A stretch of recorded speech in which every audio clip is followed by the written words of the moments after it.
you ever had sleep paralysis?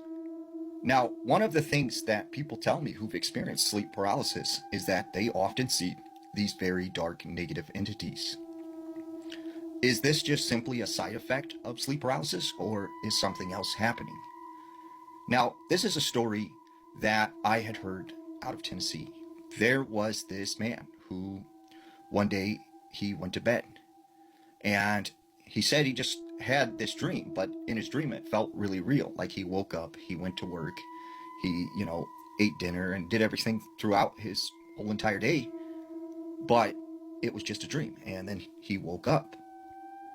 We said as he woke up, he noticed he could not move his body.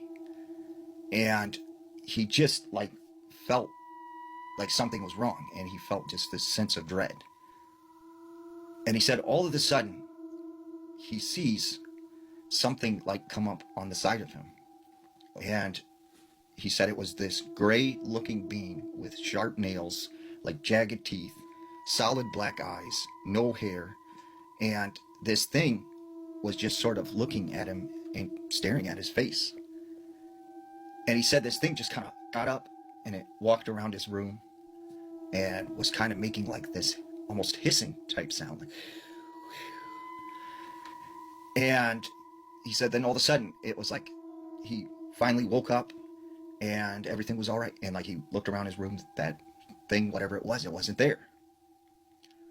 So he went and talked to his friend about it the next day, and his friend said, you probably had sleep paralysis. And he thought, well, I don't know much about that, but maybe you're right. So next night he goes to bed, right? And same thing happens. He has the same dream that he goes throughout his day, and then he wakes up and he can't move. And once again, he sees this thing in his room.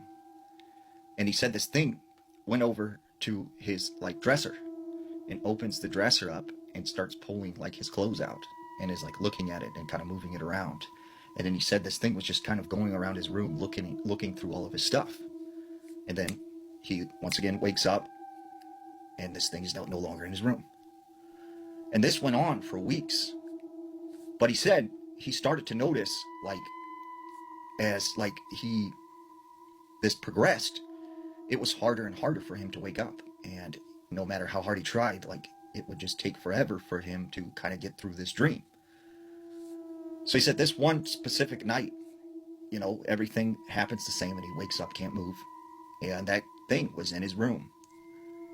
And he said this thing just sort of lifted up his shirt and then scratched him on his chest.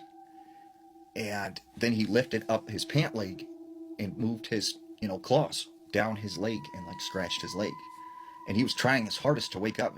And he said he could hear his roommate outside, talking out of the room, but he couldn't scream. He couldn't say anything to get his friend's attention. And then finally, boom, he woke up. And when he woke up, he said he felt burning on his stomach or on his chest and on his leg. And when he looked, he had scratch marks, that were actually there from his dream. And so he told his friend, what was going on. And he showed him the scratch marks. And he said, well, have you thought about doing sort of this sage blessing over your room and stuff? So he did some research and got some sage, and he said he did this sage thing over his room. And after that, the dreams stopped and they went away. But he always thought about, could it ever come back?